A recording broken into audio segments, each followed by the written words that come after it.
Thank you very much, and thank you all for joining us today. I know how busy you are, and I'm very grateful to you for taking the time to be with us. I'd like to begin by acknowledging some people to whom I owe a great debt of gratitude. First, my wife, Susan, who for 25 years has stood by my side and without whose love and support so much I've been privileged to accomplish would never have been possible. As my father told me on the day we were married, "Son, you definitely married up." I love you, Susan.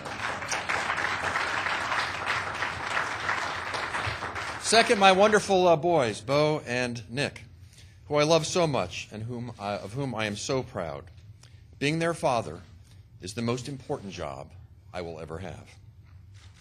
Next, my staff members, many of whom are assembled in the room here today, both past and present, who have worked so hard and sacrificed so much for the people of our state. There is not one that couldn't have made more money or worked fewer hours doing something else. They have always managed to make me look much better than I deserve.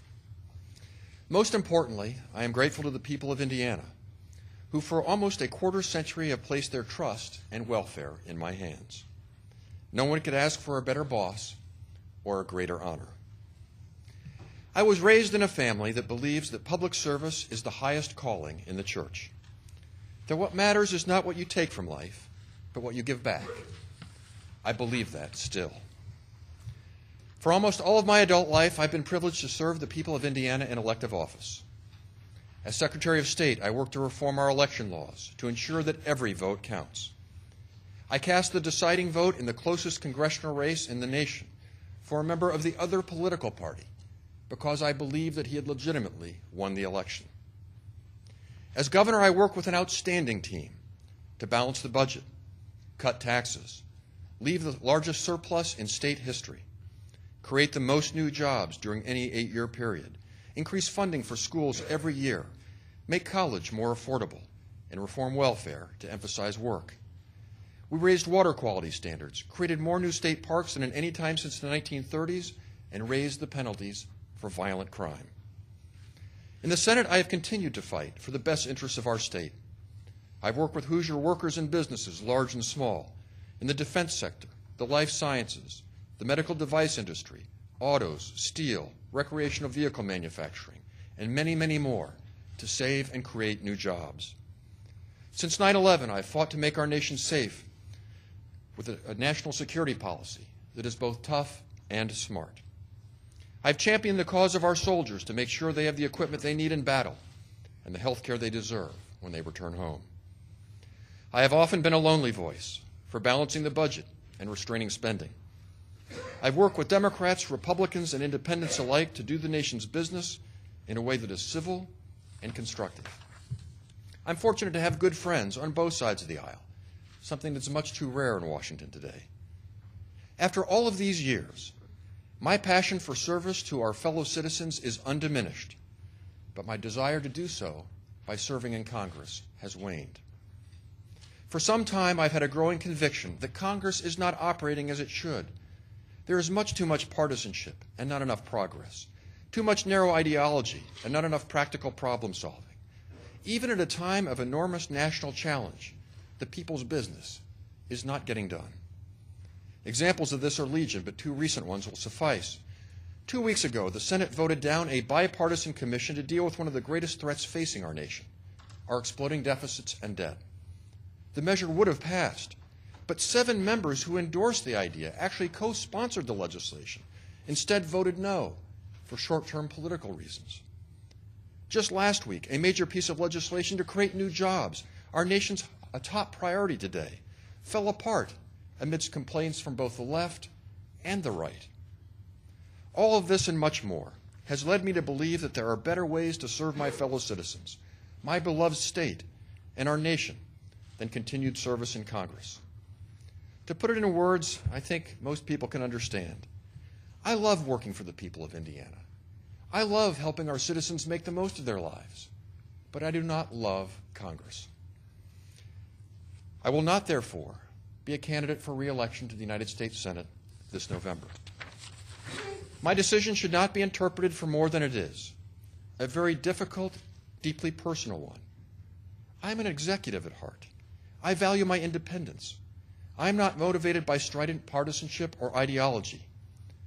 These traits may be useful in many walks of life, but unfortunately they are not highly valued in Congress.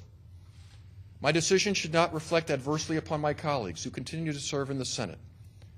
While the institution is in need of significant reform, there are many wonderful people there. The public would be surprised and pleased to know that those who serve them in the Senate, despite their policy and political differences, are unfailingly hardworking and devoted to the public good as they see it. I will miss them.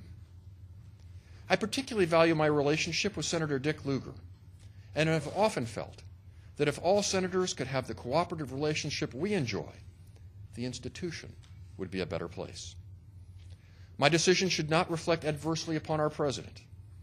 I look forward to working with him during the next 11 months to get our deficit under control, get the economy moving once again, regulate Wall Street to avoid future political crises, and reform education so that all of our children can fulfill their God-given potential. This is the right agenda for America. My decision was not motivated by political concern. Even in the current challenging political environment, I am confident in my prospects for re-election. 5 times over the last 24 years, I have been honored by the people of Indiana with electoral success. But running for the sake of winning an election, just to remain in public office, is not good enough, and it has never been what has motivated me. At this time, I simply believe that I can best contribute to society in another way, creating jobs by helping to grow a business, helping guide an institution of higher learning to educate our children, or helping run a worthy, charitable, or philanthropic endeavor. In closing, let me say this. Words cannot convey, nor can I adequately express my gratitude to the great people of Indiana.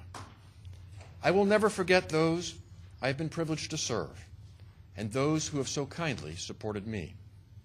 I've always tried to remember that my job is to work for Hoosiers, not the other way around. I am constantly reminded that if Washington, D.C. could be more like Indiana, Washington would be a better place. Lastly, let me reiterate my deep and abiding love for our country and my optimism for our future. These are difficult times for America, it is true.